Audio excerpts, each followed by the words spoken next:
Ooh, it is that time of the year. Huge championship weekend with lots of college football playoff implications included. And who better to help break it all down than this man right here, Heisman winner, and also our good friend, Tim TEBOW. Tim, how you doing today? I'm doing great. Great to see you guys. Absolutely. Good to see you, so man. we're How going you to doing? start by I like talking. the blazer. Oh, thanks, man. You know, hey, it's SEC Nation time. Just had to dress up a little bit for you guys. You know, I'm not in Florida. I'm in Atlanta now. So, hey, figured, you know, there's not as much sun you guys give me such a hard time for. So it is a little cloudy here. So I figured I'd throw on a blazer, you know? Charlie, Looking I must crispy, admit, Well, at least you don't have snow I'm like very we have in hurt. New York. I'm very hurt. The SEC crew, they had me down there last year. I was a box office attraction, and the next thing I know, I don't get no invite this year. I don't even understand it. Nobody invited me there this year, but it's all right. It's okay. Hey, we heard you were too busy. Too many things on your schedule, you know? Or, I mean, Stephen A., come on, your invite probably got lost in the mail. Let's be realistic. I mean, there was a snowstorm, right? So maybe it just didn't make it. We'll think positive here. Let's start with the SEC title game. Now, Tim, your alma mater taking on Stephen A.'s favorite Crimson Tide. And, you know, while, Tim, we usually ask you the questions here, I'm going to start by asking Stephen A. something because, you know, we saw that Florida is coming off a crushing loss against LSU. So, Stephen A., you think Florida's going to keep this one close?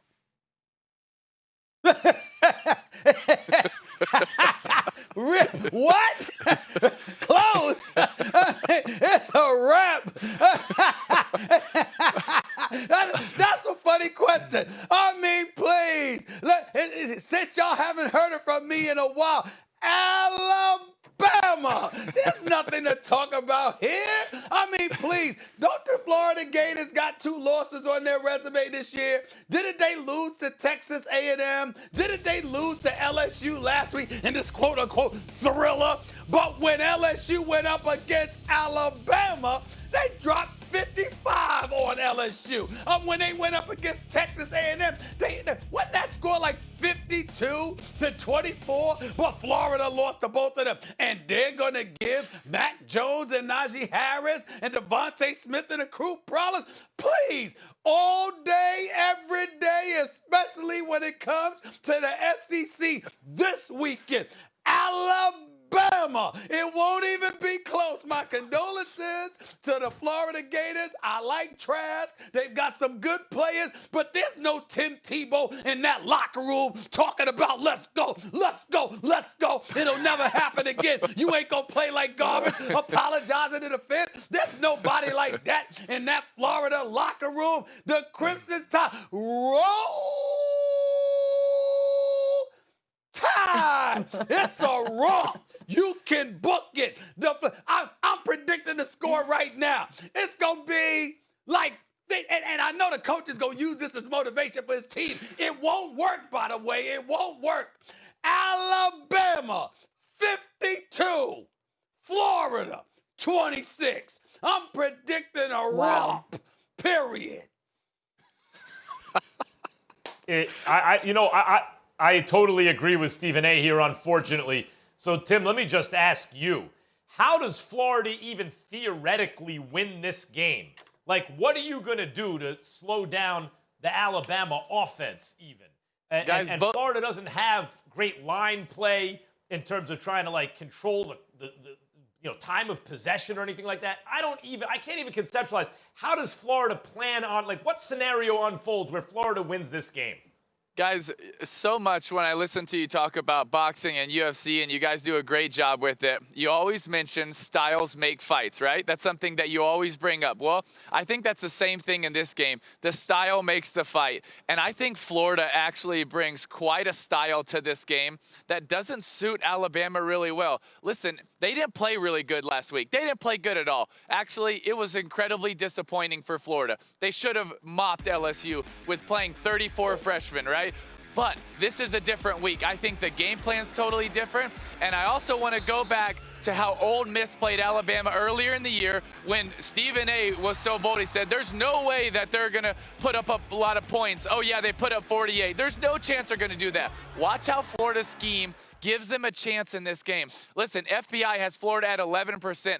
I think it's probably more about 40%. Do I still think Alabama's a better team? Yes, I do. But I think the style of this game, Florida's offense, their game plan, the way they're going to spread it around, and the way that they're going to create mismatch against the match combo coverage of Alabama, I think it gives Florida a shot early in this game to hang around. I do think they're going to need a couple breaks, a couple tip passes. They're going to need to convert in the red zone, score, stay in this thing, and maybe win it in the fourth quarter.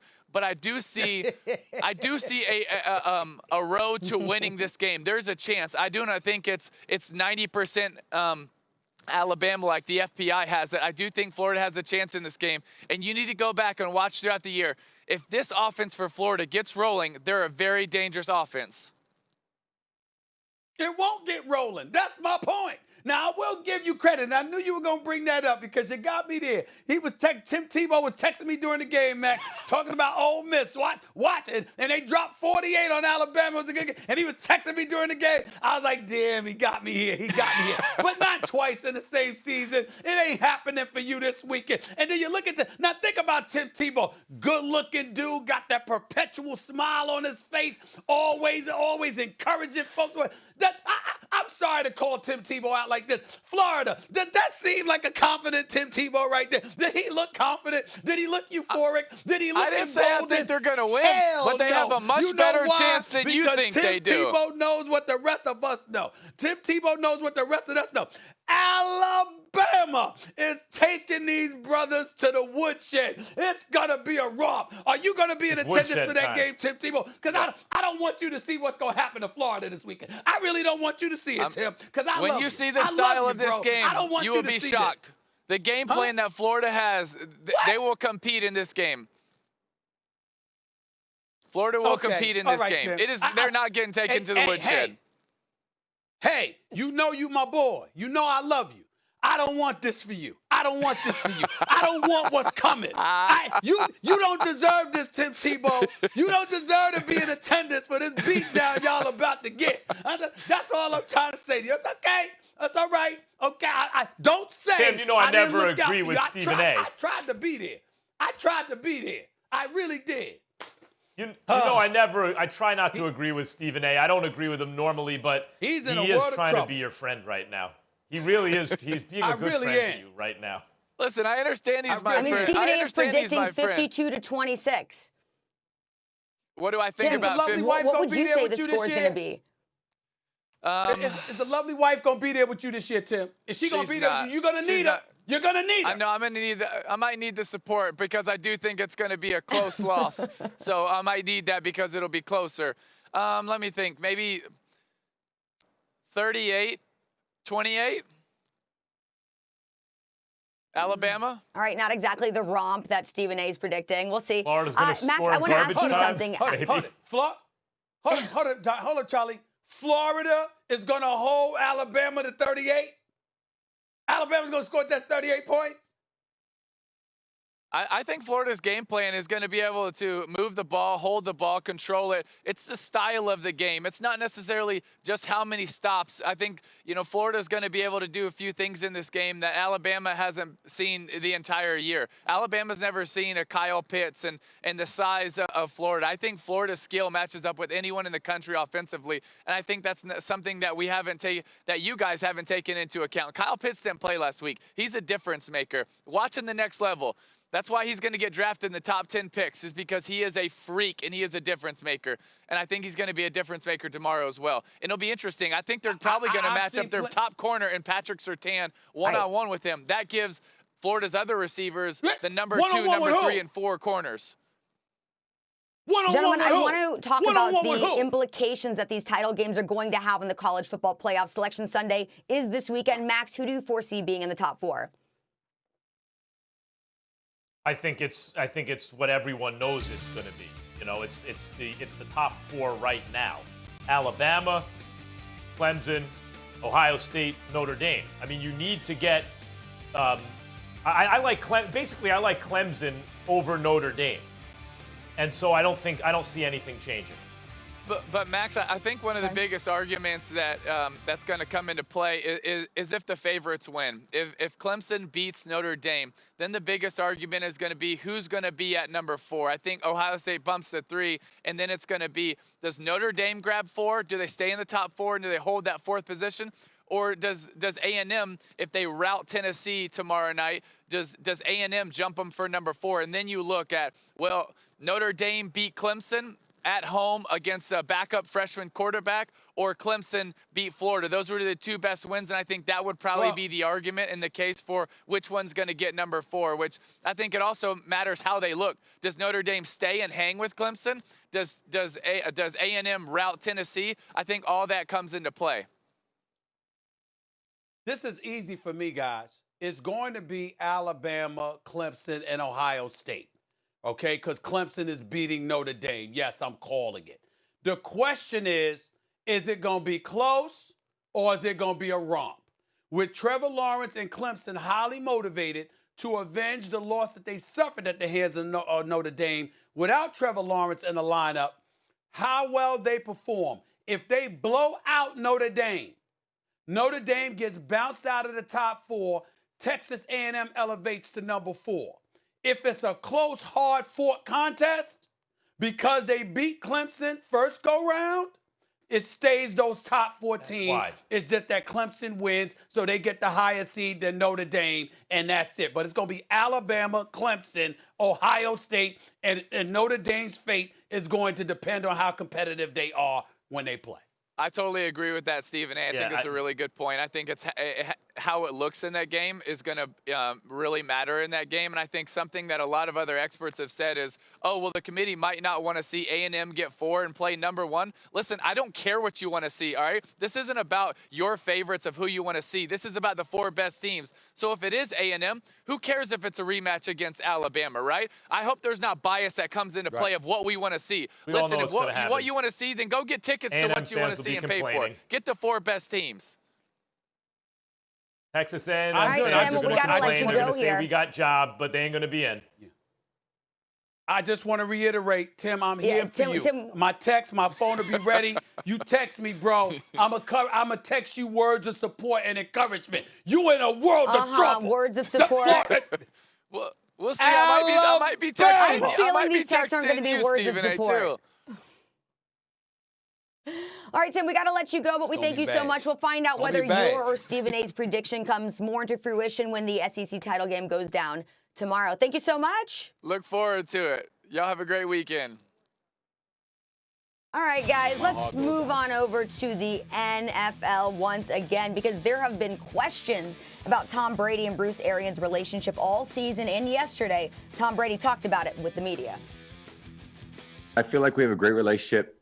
From the moment I got here, we've had just great dialogue, and I certainly appreciate, all the insight he gives me, and, the way that he coaches and leads, and, we always have a great open lines of communication. So I really enjoyed my time, obviously, getting to know him and have great admiration for him as a coach, as a man, as what he is off the field, and how he commands and leads the team.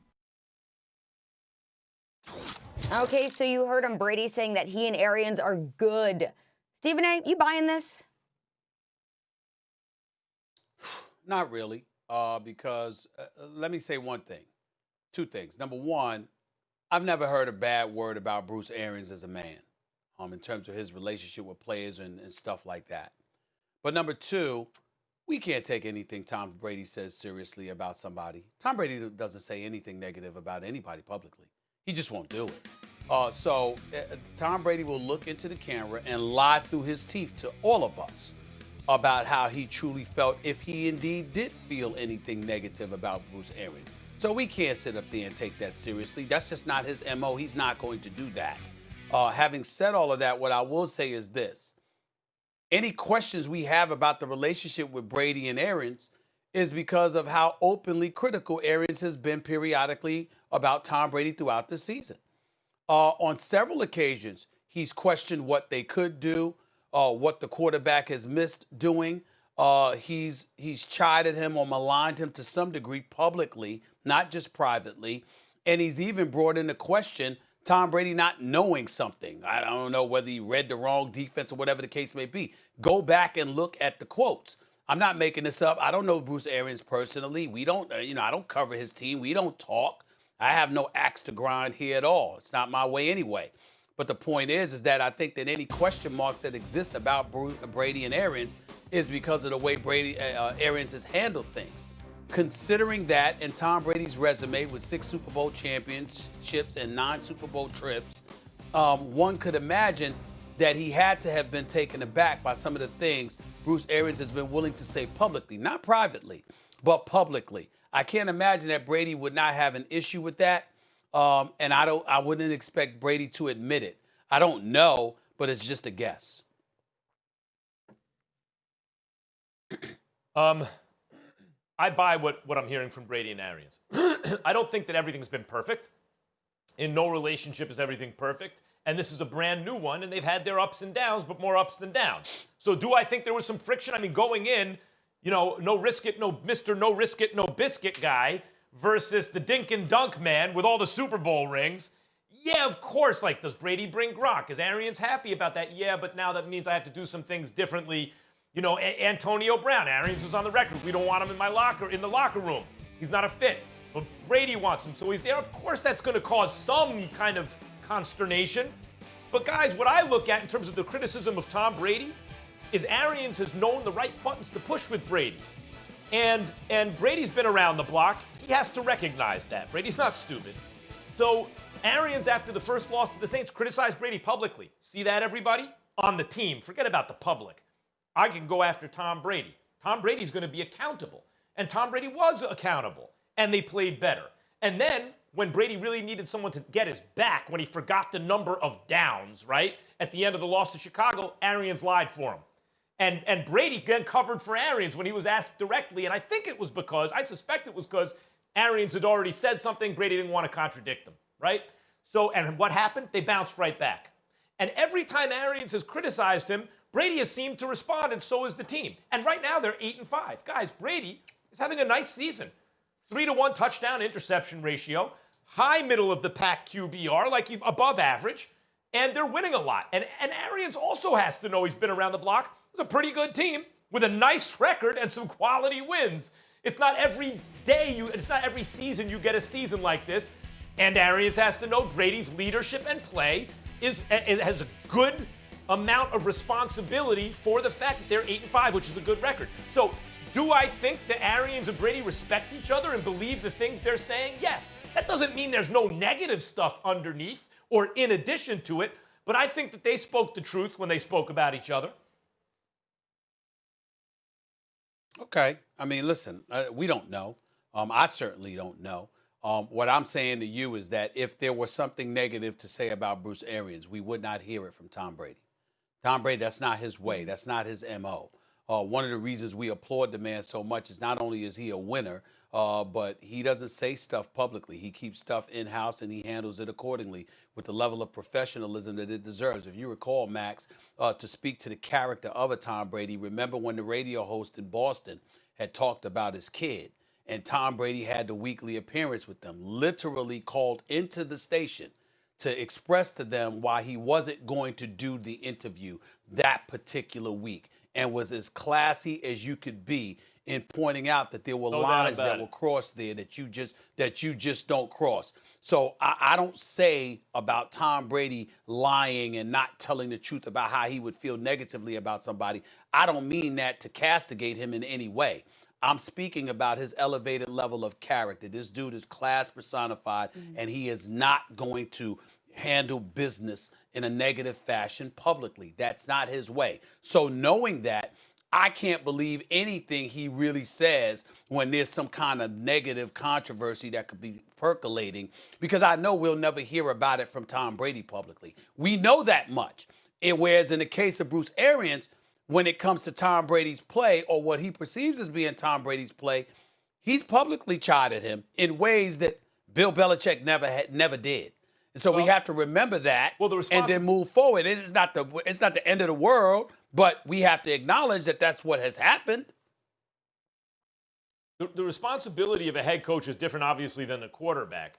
And Arians has said Brady's received too much criticism.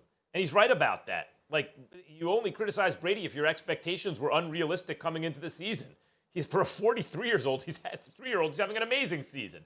And the Bucs are even outpacing what the odds makers thought they would do in terms of wins and losses right now. They're on pace to do it. When you look at the rest of their schedule, they're likely to win at least 10, maybe 11 games. When the over-under was 9.5, I believe.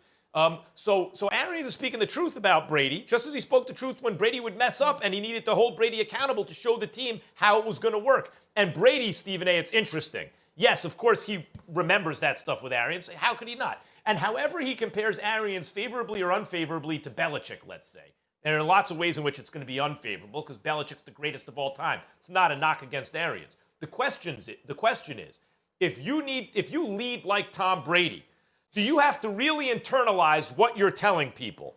Or is he thinking, I really don't like this Arians guy, but I'm going to say something different? No, I believe, just my belief, that Brady drinks the Kool-Aid, even if it's his own Kool-Aid, pardon, and convinces himself of the things he says before he says them, or believes them in order to sell them, and in order to lead. I think those guys are telling the truth about each other right now. Mm-hmm. Yeah, an interesting dynamic between these two, and one that has been making headlines all season long. And something else, gentlemen, that has made headlines this morning is the fact that Drew Brees is officially the starting quarterback this Sunday against the Chiefs. That, according to our Adam Schefter. Now, Brees, he has not played since Week 10 because of a rib injury. But obviously, this is great news for the Saints. Max, how much does this game change now that Brees is at quarterback? Yeah, it really does. Taysom Hill, I think, was actually doing an admirable job, considering it's his first real action there consistently. But you ain't going to beat the Chiefs trying to, ball control. You're going to have some dynamism in your offense and try to get them into a shootout. And the Saints, by the way, also have, until very recently, a very, very good defense. They were on a run there for about a month where the defense looked like the best in the game, even if not the most talented. So the difference between Taysom Hill really learning how to lead the team and be an effective NFL starting quarterback, or Jameis Winston, who gave you a puncher's chance, but it came with high risk, versus a motivated Drew Brees, coming off injury, knowing that this could be his swan song. Remember, he was thinking about retiring last year, with maybe the best, most balanced team he's been on, at least since they won the Super Bowl, and knowing with only one bye in each conference, and the Packers hot on their tail, that they really need to win this game that could be a Super Bowl preview, and knowing that even if you forget about the bye, he ain't going to want to have to travel to Lambeau in winter to go to the frozen tundra in the playoffs versus a home game in the Dome where they're much, much better. There's so much on the line for Brees, guys. I think it makes an enormous difference in this matchup.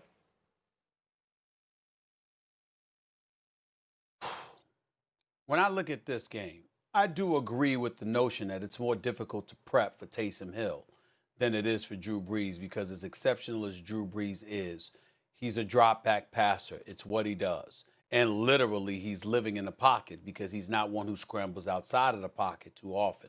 When you take that into consideration and you think about the maneuverability of a Taysom Hill, the way the wheels that he has on him, how he is a threat at the quarterback position to run the football and move the chains that way, it's more difficult to defend against that if you're the Kansas City Chiefs than to defend against Drew Brees. But I still say that Drew Brees, his accuracy throwing the football, his chemistry with Michael Thomas, the kind of things he can do in terms of flinging that football to the accurate level that he does, makes everybody around him more lethal, because they could just get a step and Drew Brees is going to get the ball to them. That is not the same with Taysom Hill. So I see this as being a game where Drew Brees definitely forces the secondary of the Kansas City Chiefs to be even more on their P's and Q's. But also, if you're Sean Payton, to keep Kansas City off balance, you can still utilize Taysom Hill in a fashion that you did for years prior to Drew Brees getting injured. I look at it as Drew Brees definitely being a significant upgrade as opposed to him being out and Kansas City strictly having to prepare for Taysom Hill. Yeah, I don't think I think Hill gave him the third best chance of all the quarterbacks on the roster. Again, what's the one game the Chiefs lost this Third season? to who? They gave up 40 points. I think number one, Drew Brees gives them the best chance. Then against the Chiefs, specifically just the Chiefs, Jameis gives them the second best chance because he gives you a puncher's chance at least. He'll throw the ball down the field, and then Taysom Hill. I don't think you beat the Chiefs with ball control. I don't think yes, you want to keep Mahomes off the field, but when you look at the games they've lost in recent years, high-scoring games, 40 points to the Raiders. What was it, 40-32 or something like that? And even the rematch that was tough was a high-scoring game. You want, in fact, counterintuitively, to get into a high-scoring shootout with the Chiefs, not because you're likely to win. You're likely to lose, but you're more likely to win than if you just try to ball control them. This ain't a team you're going to be able to ball control to defeat. I feel you on that, Max Kellerman, but I think that I would buy that argument if Jameis Winston got some time this year. But to not having played this year and then to put him in there against the Kansas City Chiefs and to say that would be a better shot than Taysom Hill, I do not agree with that at all.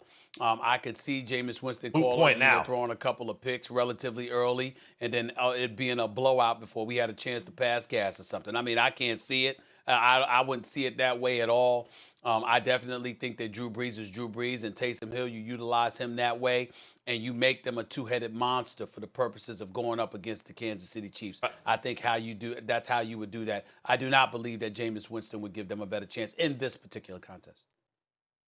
By the way, but since because it's going to be Drew Brees, backup quarterback at this point. But because it's going to be Drew Brees, I'm sorry, Charlie. I was just going to say because it's going to be Drew Brees. The whole idea of the yards per attempt was so low this year. But again, no Emmanuel Sanders. With Michael Thomas and Emmanuel Sanders and Kamara and the defense playing the way it does. And by the way, a nice long rest for Brees as he was recovering from the ribs and the lung. I expect the yards per attempt to be much different down the stretch heading into the playoffs from Drew Brees. All right, well, we only have a couple minutes left, but let's talk about one last game on the docket for this weekend. We have Russell Wilson and the Seahawks taking on Washington. Now, Dwayne Haskins has been getting first-team reps this week, and he does look at this point to be the starter. So, Max, who needs a bigger game? Is it Wilson or is it Haskins? Actually, Russell Wilson, believe it or not. I'll leave Haskins to you, Stephen A., but he ain't going to change his whole world with one game. It's not like he's suddenly going to be, he's not a bust. He's doing great. It's going to be a long process, it looks like, for Haskins. But Russell Wilson's been trending the wrong way. And the Seahawks are extremely dependent upon his play. When both you and I say we like them against the Rams in the playoffs, we're talking about the X factor of Russell Wilson. He's never won an MVP. They rely on him to win shootouts, and early in the season he was doing it. And to re-enter that MVP race and reestablish the Seahawks as real title contenders, he's got to be big against this Washington defense. And Max, look at the teams that the Seahawks have been playing as of recent. I think Haskins has to show something. I mean, he's 3-8 as a starter. He's 1-3 this season as a starter, complete just 60% of his passes. Lost his job to a guy that people were questioning whether or not he'd ever play in the NFL again in Alex Smith because of that nasty leg injury. I think that if you show up this week, it'll go a long way towards people having confidence in you. And if you stick up the joint, it'll go a long way towards people losing complete faith in you. That's why I say Haskins.